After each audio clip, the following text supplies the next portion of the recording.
Saya ini nggak juga menjadi CEO di hotel-hotel manapun. But Anda tahu, no, I have hotel, 2 towers, 300 rooms, wakaf lillah. Min aina hada? Min aina hada? Dari mana ini? Separuhnya punya masyarakat lewat potongan usaha. Mungkin salah satu di antara Anda pernah ikut itu. Saya ajak dulu bersama-sama kan. Together we can do anything. Kalau saya pikir-pikir, gila Quran ini benar. Gua nggak ngerti apa-apa loh tentang hotel, tapi bisa jadi pengusaha hotel.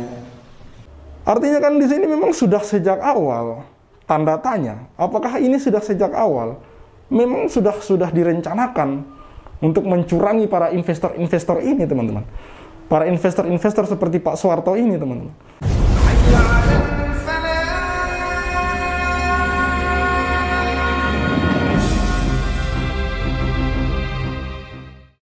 Bismillahirrahmanirrahim. Assalamualaikum warahmatullahi wabarakatuh. Kembali bersama Khalid Al-Walid.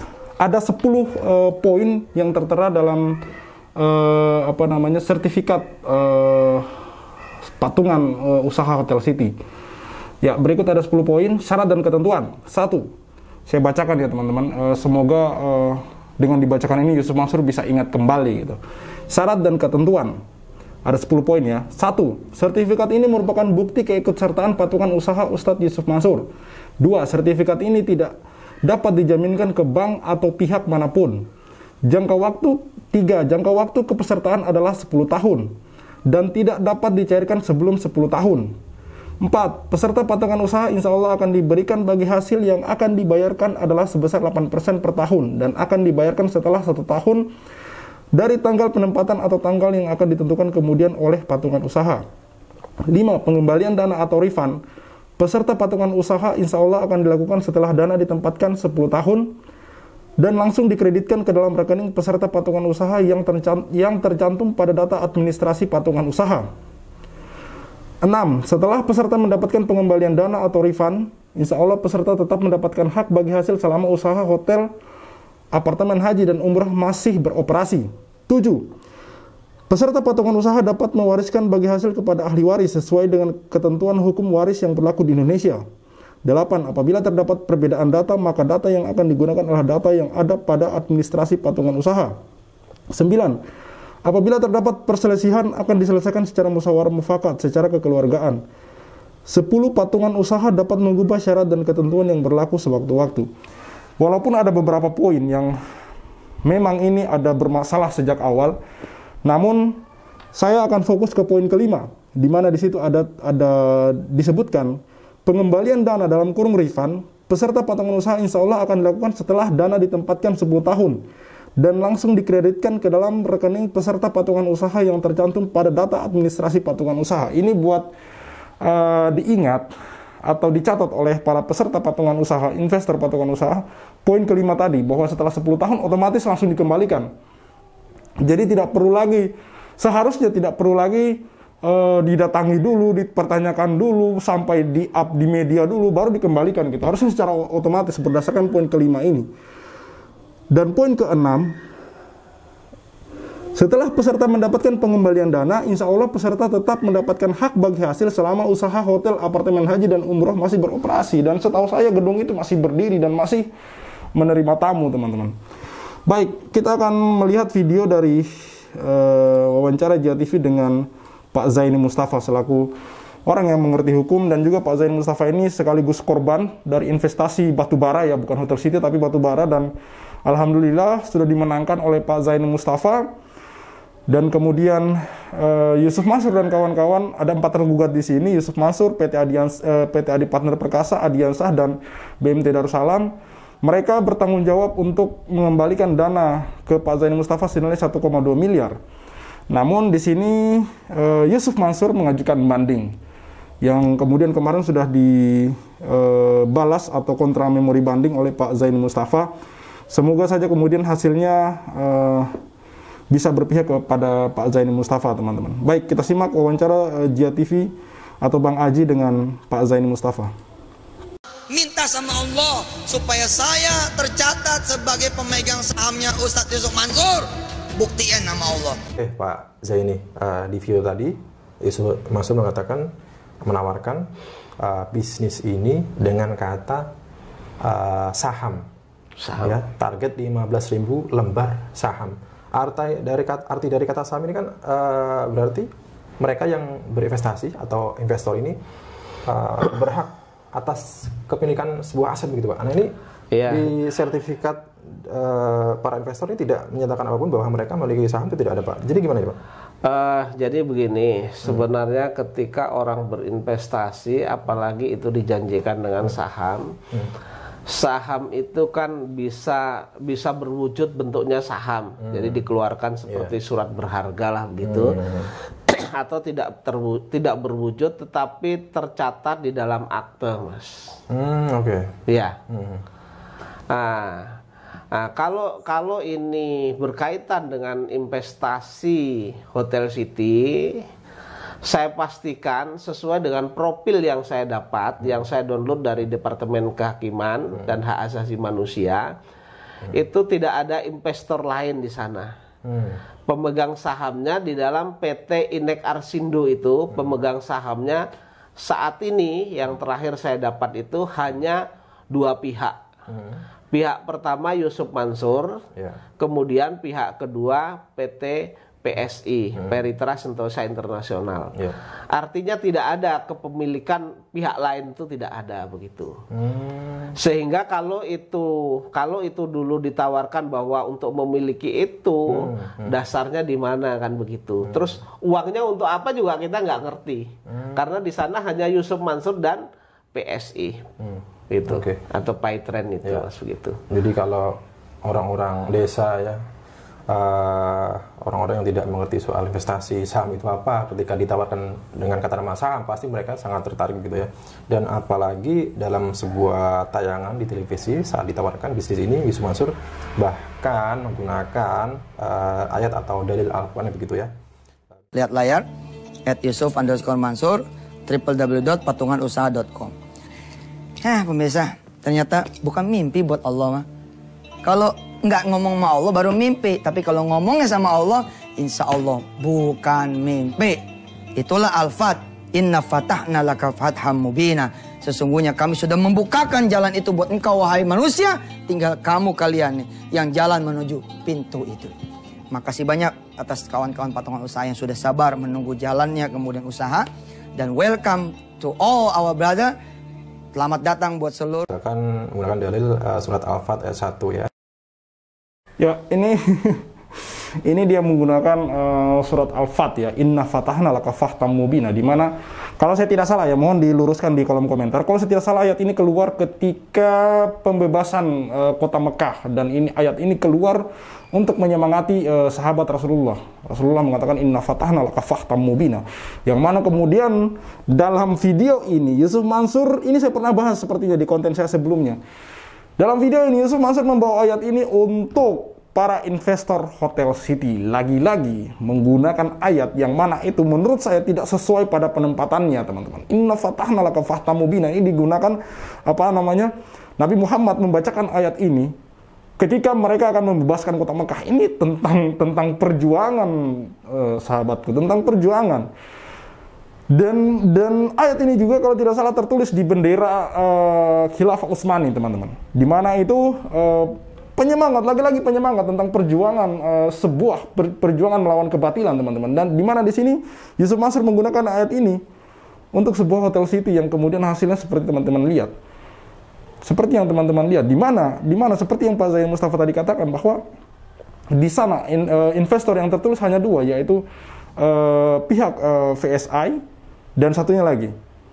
Artinya kan di sini memang sudah sejak awal tanda tanya, apakah ini sudah sejak awal memang sudah direncanakan untuk mencurangi para investor-investor ini, teman-teman. Para investor-investor seperti Pak Soeharto ini, teman-teman. Apakah sejak awal memang mereka ini sudah dikadalin? Ini saya bertanya ya. Berdasarkan apa yang dikatakan oleh Pak Zaini Mustafa, hanya 2 yang dicatat sebagai investor untuk Hotel City Haji dan Umrah ini, teman-teman. Baik, kita lanjut. Yang artinya itu sungguh kami telah memberikan kepadamu kemenangan yang nyata. Ini Ini perlu dipertanyakan Pak, korelasinya antara ayat ini dengan bisnis yang digagas oleh Yusuf Mansur ini Pak. Ini gimana nih Pak? Ya, apa ada hubungannya itu? Nah, ini Pak. Kaitan kemenangan yang nyata itu apa ada hubungannya kan? Ini kalau di dalam kerjasama itu kan di dalam Islam namanya sirqah Mas. Okay. Tentu seharusnya mereka juga sesuai dengan surat Al-Baqarah itu dibuat perjanjian yang benar, tetapi kan tidak. Betul. Nah ini menurut saya, apalagi setelah kita dapat profilnya, setelah saya dapat profilnya ternyata di dalam PT Indexindo tidak ada kepemilikan pihak lain kecuali Yusuf Mansur dan PT Peritrust Sentosa Internasional kan begitu. Jadi menurut saya ya bohong belaka kalau itu ditampung untuk ke sana kan begitu. Orang tidak diikut sertakan kok kepemilikannya mau gimana gitu. Jadi kata saham itu sebenarnya juga omong kosong juga Pak ya. Omong kosong itu. Dan juga ya perlu kita kejar nanti ini, mudah-mudahan Pak Kapolri, Pak Kejaksaan Agung mendengar ini sehingga mau nanti untuk menggali perkara ini karena ini sudah meresahkan seluruh rakyat ya. Setidak-tidaknya ribuan rakyat Indonesia yang sudah dibuat resah dengan Yusuf Mansur ini, sehingga harapan saya Pak Kapolri, Pak Kapolri, Kejaksaan Agung, kemudian Pak Presiden dan pembantunya mau membantu masyarakatnya ini, gitu. Mau membantu masyarakatnya dan membuka perkara ini seterang-terangnya sehingga mempunyai kepastian hukum begitu rakyat ini gitu. Ya, kalau saya begini teman-teman, ini kan sebenarnya sebentar lagi pencalonan presiden ya 2024. Gitu, maka semoga dengan adanya pergantian presiden ini mungkin Bapak Jokowi juga sebentar lagi akan diganti, jadi saya sudah tidak terlalu berharap banyak kepada beliau dan semoga saja siapapun yang terpilih nanti pengganti dari Jokowi ini semoga kemudian mau menaruh perhatian kepada kasus Yusuf Mansur ini, karena terus terang saja kasus ini harus banyak ditaruh perhatian ke sana karena kemungkinan besar ada banyak korban yang ada di dalam sana. Bagaimana tidak? Apa yang dikatakan oleh Pak Zainul Mustafa ini sangat mengejutkan sekali. Bagaimana tidak? Ada banyak orang yang mengaku sebagai investor dari Hotel City ini. Ya memang nominalnya kecil, tapi kan banyak teman-teman. Ratusan bahkan bisa ribuan teman-teman. Menyentuh angka ribuan. Kalau misalkan 10 atau 12 juta, itu tentu miliaran teman-teman. Lalu yang menjadi pertanyaan besar yang dikatakan oleh Pak Zainul Mustafa bahwa yang tercatat di sana hanya ada 2 investor teman-teman. Lagi saya ulangi di sini, saya ulangi sekali lagi di sini, hanya 2 investor, yaitu Yusuf Mansur dan PT VSI. Yang kemudian menjadi pertanyaan besar lagi bagi saya, ada hubungan apa PayTrend kemudian bisa mempunyai saham di sana dan uang apa yang digunakan oleh PayTrend untuk kemudian berinvestasi di Hotel City teman-teman. Lalu kemana dana para investor selama ini? Dan di mana nama mereka gitu loh. Tidak ada, kalau memang mungkin mereka karena kecil-kecil, kenapa tidak ada nama grup, nama kelompok, entah itu investor umat lah atau apalah. Kenapa seolah-olah investor ini tidak ada sumbangsihnya di Hotel City, teman-teman. Padahal ada presentasi Yusuf Mansur tentang Hotel City. Pak Soeharto dengan terang-terang mengatakan bahwa dia waktu itu, ini wawancara kami, kesaksian dari Pak Soeharto ya, dia waktu itu menginvestasikan uangnya karena melihat ceramah Yusuf Mansur dengan mata kepala sendiri mengenai hotel haji dan umroh itu teman-teman. Lalu seperti yang saya tanyakan tadi, apakah kemudian memang ini dicurangi sejak awal teman-teman? Baik, silakan lanjutkan disimak wawancara Mas Aji dengan Pak Zainul Mustafa, saya pikir ini menarik teman-teman. Baik, kita lanjut. Kalau selama ini kan nggak ada kepastian hukum ini. Ya, baik. Mereka sudah keluar uang tapi nggak ada kepastian hukumnya. Gitu. Dan ini yang disayangkan juga ya, ini terkesan seperti menggunakan agama untuk kepentingan bisnis semata Pak ya? Ya. Oke, baik Pak. Ya, jadi seharusnya mereka, menurut pandangan saya, kalau mereka akan mengutip suatu ayat itu, apa topiknya, kemudian apa Al-Qur'annya, apa hadisnya, apa ijma'nya, apa kiasnya, apa pendapatnya para ini ya ulama kan begitu. Ini kan hanya mengutip dan yang gak jelas gitu loh. Dicocok-cocokkan. Yang menang siapa sekarang? Orang seperti Mas Warto mau minta uang kembaliannya pokoknya saja tidak dikasih. Yang menang siapa? Oke, ya. Selain dengan kata saham dan juga menggunakan dalil ayat Al-Quran tadi, ya tentunya kita patut bertanya, mengapa sampai sekian banyak ya orang-orang awam itu tertarik untuk mengikuti bisnis Yusuf Mansur. Nah, ini saya mendapat sebuah sertifikat ya, foto sertifikat dan di mana terdapat di situ syarat-syarat dan ketentuan bisnis ini ya. Tetapi perlu digarisbawahi, munculnya syarat dan ketentuan ini muncul secara sepihak, Pak. Jadi syarat dan ketentuan ini tidak dibuat secara bersama-sama, Pak. Dan juga sertifikat ini ada 3 macam kalau salah. Ada yang 1 juta, ada yang 10 juta, ada yang 12 juta. Nah, yang 12 juta ini muncul belakangan. Ya, yang ada syarat dan ketentuannya. Yang 10 juta dan yang 1 juta itu nggak ada sama sekali. Dan seperti yang sudah disampaikan Mas Warto kemarin, tentunya ada poin-poin yang membuat para investor ini ya, ini tergiur dengan bisnis ini. Misalnya kita baca saja, Pak ya. Iya. Mulai yang pertama, sertifikat ini merupakan bukti keikutsertaan patungan usaha Ustaz Yusuf Mansur ya. Cuma berupa bukti saja, bukti sertifikatnya, bukan saham ya. Sertifikat ini tidak dapat dijaminkan ke bank atau pihak manapun. Ya, ini nomor 2. Yang nomor 3, jangka waktu kepesertaan adalah 10 tahun dan tidak dapat dicairkan sebelum waktu 10 tahun lamanya. Nah, ini yang dipertanyakan. 10 tahun itu para investor harus menunggu tanpa boleh dicarikan, tetapi nyatanya itu tidak ada laporan keuntungan, tidak ada laporan apapun, Pak. Ini gimana ya, Pak? Ya begini, nggak bisa diambil, tapi juga nggak bisa ditanyakan ini uangnya digunakan untuk apa, keuntungannya berapa sekian gitu kan? Ya inilah bentuk menurut saya sudah bentuk penyelewengan. Iya gitu. Ketika itu menarik investor itu untuk kepentingan, kalau seperti Mas Warto jelas untuk investasi hotel kan begitu. Iya. Seharusnya kan mereka dikasih penjelasan, dikasih penjelasan. Setidak-tidaknya sebagai itikat baik lah begitu. Laporan untung dan ruginya, rugi labahnya dilaporkan. Begitu sudah sampai waktunya, tentu ketika itu diminta pokoknya kan seharusnya dikembalikan itu pokoknya, ya kan? Karena ini menurut saya kalau ini 10 tahun jangka waktunya bisa ditarik kembali itu sebenarnya adalah hitung-hitungan mereka 10 tahun itu mestinya break even point lah.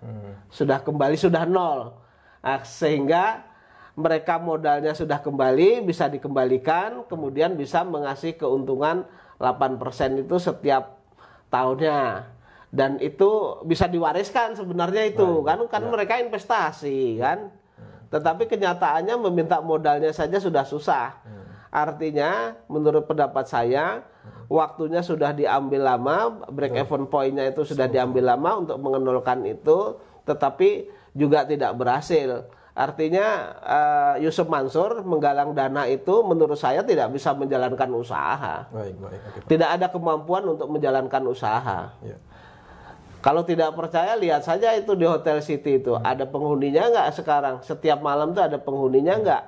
Berapa persen itu penghuninya? Kan gitu. Ini menggunakan sebagian menggunakan dana umat tetapi tidak dijalankan dengan maksimal ya? Iya. Oke Pak, nomor 4 ini Pak. Menurut saya bentuk pengkhianatan terhadap umat. Sudah pengkhianatan terhadap umat ini. Investor ini rata-rata mereka ini bukanlah orang yang mampu, orang yang kaya begitu ya. Mereka mempercayakan ya uangnya, mungkin itu uang satu-satunya yang mereka miliki ya, karena berharap itu dapat menunjang kehidupannya, menunjang taraf hidup yang lebih baik gitu ya, walaupun mereka nanti sudah tidak bekerja lagi begitu. Tapi nyatanya ya zong begitu ya. Ini kita baca lagi yang nomor 4 Pak. Peserta pautang usaha insya Allah akan diberikan bagi hasil yang akan dibayarkan adalah sebesar 8% per tahun dan akan dibayarkan setelah 1 tahun dari tanggal penempatan atau tanggal yang ditentukan kemudian oleh patungan usaha. Nah, ini 8% per tahun ini juga tidak jelas Pak. Ini diambil dari modal ataupun keuntungan dari per tahun itu Pak. Ya. Ini gimana nih Pak? Jadi begini, yang dijanjikan itu kan sesuai dengan pemahaman saya bahwa investor itu menyetorkan modal, kemudian setelah 1 tahun mereka akan mendapat keuntungan 8%. 8% itu dikalikan dengan jumlah modalnya, Mas. Oke, seharusnya begitu. Ya. Jadi sebenarnya 8% 1 tahun itu kecil, Mas, tidak sampai 1% kan 1 tahun itu. Oke. 1 bulan tidak sampai 1%. Iya. Tapi kenyataannya kan kenyataannya hampir semua dari investor ini setelah mereka menyetor 1 tahun sampai dengan saat ini sudah berjalan 10 tahun kan tidak ada yang diberikan keuntungan. Iya, oke, betul, Pak. Iya, tidak ada yang diberikan keuntungan. Bahkan setelah 10 tahun ini jatuh tempo, seharusnya Yusuf Mansur mengembalikan modalnya, ternyata juga tidak dikembalikan modalnya. Dan dengan susah payah orang menarik modalnya sampai dengan melakukan gugatan dan lain sebagainya. Ini adalah bentuk ketidakpertanggungjawaban dari Yusuf Mansur. Dan kalau ditarik ke benang merahnya bahwa mereka itu mengajak investor dengan menjanjikan keuntungan 8%, ya, kemudian nanti setelah 10 tahun bisa ditarik kembali. Kemudian kenyataannya kan tidak menggerakkan orang lain untuk menyerahkan uang kan. Nah, ini sebenarnya sudah masuk pasal 378 itu penipuan. Kemudian ketika orang mau menarik uangnya sendiri setelah jatuh tempo tidak bisa, masuk penggelapan, Mas. Jadi 378, 372-nya masuk menurut saya. Penipuan penggelapannya masuk. Ini jelas. Ini yang menarik nomor 5 ya. Pengembalian dana atau refund peserta patungan usaha insya Allah akan dilakukan setelah dana ditempatkan 10 tahun dan langsung dikreditkan ke dalam rekening peserta patungan usaha yang tercantum pada data administrasi patungan usaha. Tetapi nyatanya setelah 10 tahun ini ya, contohnya Mas Warato ini sampai harus jauh-jauh datang dari Grobogan ke Tangerang ya, itu Mas Warato kemarin curhat kepada saya ya, itu Mas Warato mengatakan bahwa dia sudah yakin, senang gitu ya ke Tangerang. Dia ada uang 1 juta ya, 1 juta itu uang yang dimiliki oleh Mas Warato ya, tetapi pada akhirnya ya setelah ke sana itu nyatanya juga tidak jelas, uangnya tidak dikembalikan dan juga tidak ada kejelasan waktu nanti batas pengembaliannya sampai kapan gitu, sampai sekarang belum dikembalikan. Dan Mas Warato sendiri juga menceritakan apa namanya ya kalau orang ya seperti Mas Warato begitu ya, mungkin dengan uang segitu ya, 1 juta ke Jakarta atau Tangerang ya, itu sudah habis buat ongkos tiket, PP ya, kemudian juga apa namanya untuk akomodasi, untuk biaya makan. Itu Mas Warato sampai harus merelakan apa ya, sampai diirit-irit begitu ya. Mau makan ini ditahan, mau pengen itu ditahan, supaya uangnya cukup, nanti bisa sampai pulang ke rumah gitu ya. Tetapi nyatanya uang 12 juta yang Mas Warato investasikan itu ternyata belum juga dikembalikan begitu. Baik Pak, ini Pak, ternyata ini ada syarat dan ketentuan yang tidak sesuai juga Pak nih Pak. Katanya setelah 10 tahun dana akan langsung dikreditkan, transfer ke rekening peserta, ini nyatanya tidak sesuai nih Pak. Ini Pak. Ya itu namanya penipuan. Nah, ini apa ya? Penipuan. Ketika mereka menarik uang, ya, ketika mereka menarik uang dengan janji-janji manis, itu adalah penipuan. Ketika mereka tidak mengembalikan uang investor yang ditanam, adalah penggelapan di sana. Baik.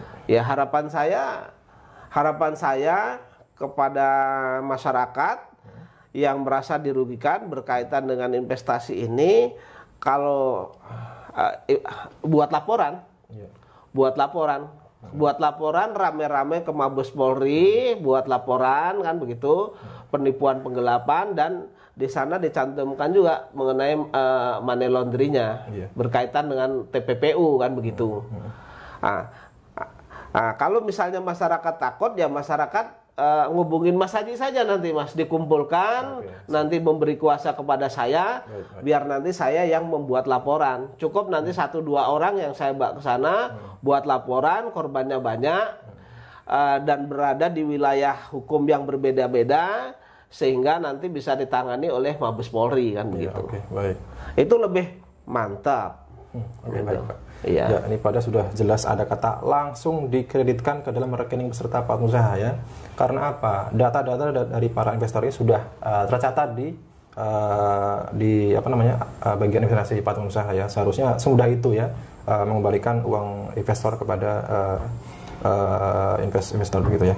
Tanpa harus investor harus jauh-jauh datang dari tempat tinggalnya ke Tangerang atau Jakarta gitu ya. Ini sebenarnya kan ketika mereka menggalang dana tanpa izin, itu kan sebenarnya sudah melanggar undang-undang perbankan, Mas. Iya. Kan nggak boleh.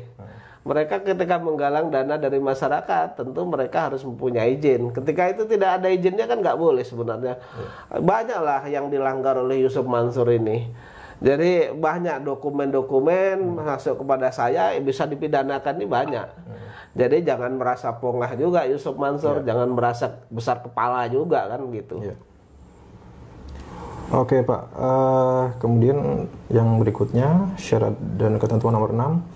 Setelah peserta mendapatkan pembelian dana atau refund, insya Allah peserta tetap mendapatkan hak bagi hasil selama usaha hotel, apartemen haji umroh masih beroperasi. Ya, ini salah satu janji yang menggiurkan juga ya. Jadi setelah pengembalian dana refund ya, setelah uang investor 10 juta atau 12 juta itu dikembalikan, ini sampai kapanpun mereka masih akan tetap mendapat keuntungan. Inilah salah satu janji yang sangat menggiurkan gitu ya. Jadi uang pokok masih balik, keuntungan sampai kapanpun masih dapat. Masih dapat.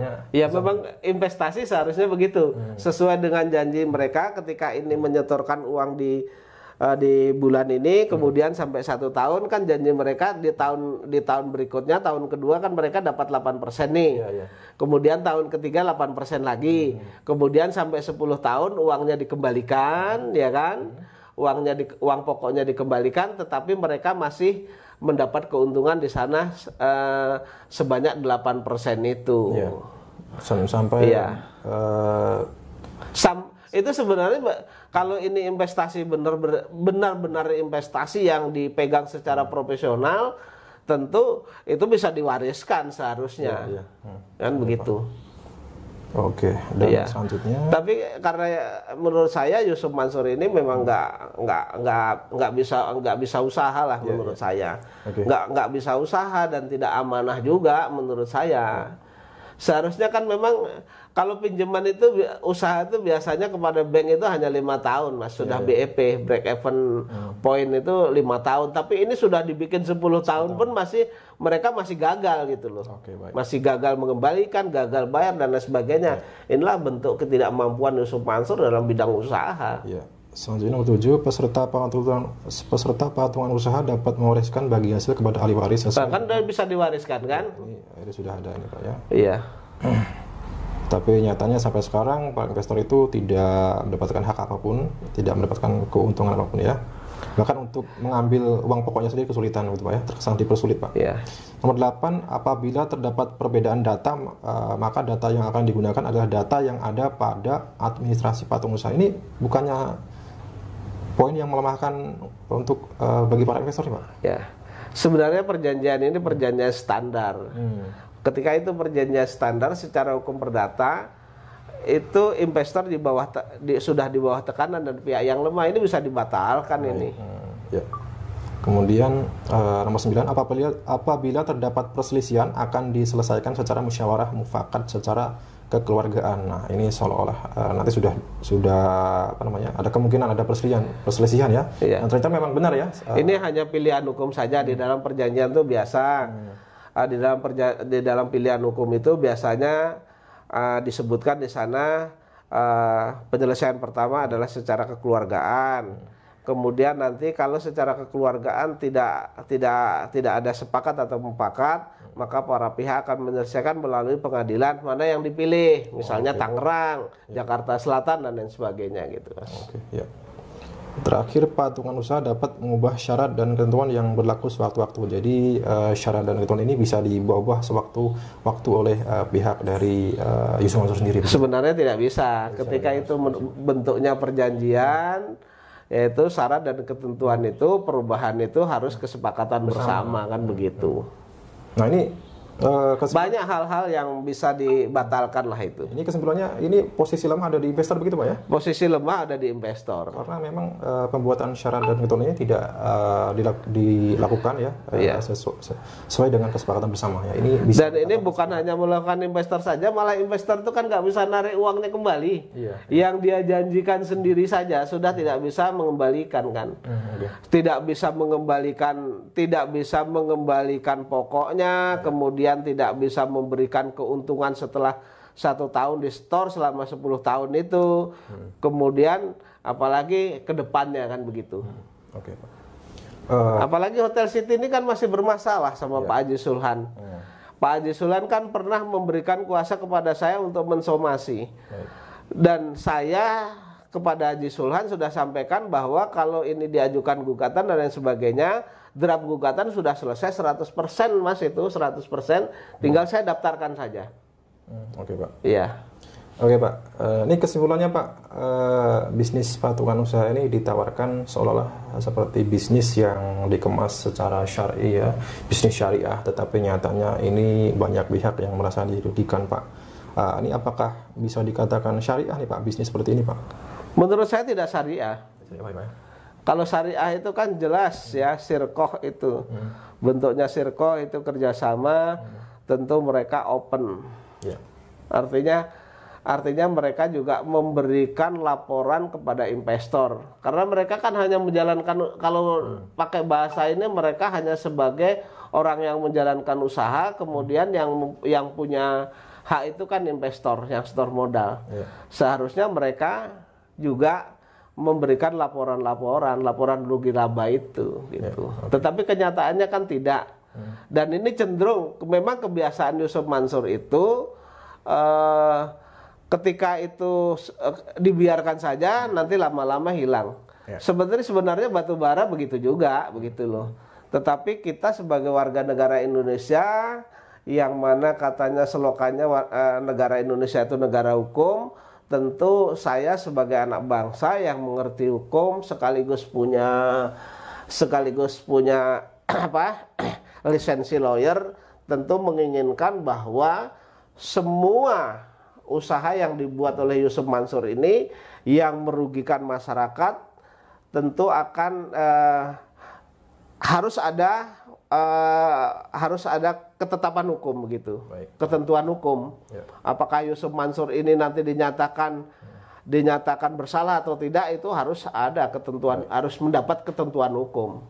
Dan itu sebagai kewajiban warga negara sebenarnya untuk melindungi seluruh masyarakatnya berkaitan dengan harta kekayaan dan kehidupan, Mas, begitu. Baik Pak, terima kasih Pak. Ya, berkali-kali saya singgung pemerintah, jangan pemerintah hanya tinggal diam, pemerintah diam saja, karena Yusuf Mansur ini sudah meresahkan masyarakat. Dan investasi-investasi yang dibuat oleh mereka ini, oleh Yusuf Mansur ini tidak jelas, banyak yang tidak jelas yang sepengetahuan saya. Seperti contohnya yang saya ikuti adalah batu bara ini.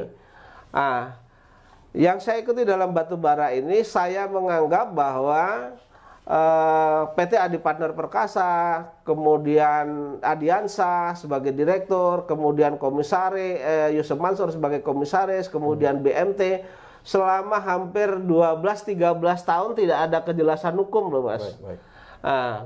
Kalau tidak ada kejelasan hukum dan itu tidak pernah mereka mengatakan bagaimana yuk kita duduk bareng kita selesaikan, artinya sudah memang tidak ada itikat baik gitu. Ya, harapan saya negara yang diwakili oleh aparatur negara, baik itu presiden, kemudian kepolisian, kemudian kejaksaan, mengusut perkara ini dengan tuntas sehingga mempunyai keputusan hukum yang tetap. Gitu. Baik Pak. Ya Pak, kalau tidak salah itu Pak, ada sebuah hadis yang menyatakan bahwa dalam Islam itu ya, sebuah akad utang piutang atau bisnis itu hendaknya itu dicatat ya, masing-masing dicatat dengan baik ya. Tapi nyatanya hampir semua bisnis yang dikelas oleh Mansur ini tidak jelas laporannya, keuntungannya, pencatatan bagi hasilnya bagaimana itu tidak jelas Pak ya. Tidak jelas. Dan ini sungguh jauh dari kata syar'i Pak ya. Sungguh jauh dari kata-kata hukum Islam kan begitu. Ya. Padahal bisnis ini ditawarkan, dikemas ya dengan bingkai agama begitu ya, ditawarkan dengan dalil-dalil ayat gitu ya. Oke teman-teman, itu tadi bahasan saya dengan Pak Zaini Mustafa. Mungkin banyak pertanyaan, ya, mengapa banyak sekali investor yang tertarik mengikuti bisnis Mansur, padahal mereka ini rata-rata ini adalah orang-orang awam ya. Itu tadi penawarannya ditawarkan secara menggiurkan begitu ya. Ada kalimat bahwa investor ini akan mempunyai saham gitu ya, dan juga penawarannya juga dengan menggunakan dalil-dalil ayat Al-Quran ya, dan juga janji-janji yang ditawarkan ini cukup menggiurkan juga, tetapi nyatanya hasilnya ini jauh dari harapan para investor sendiri. Baik ya, penutup Pak Zaini mungkin ada yang ingin disampaikan? Cukup saya kira Mas. Hanya saya sampaikan sedikit begini.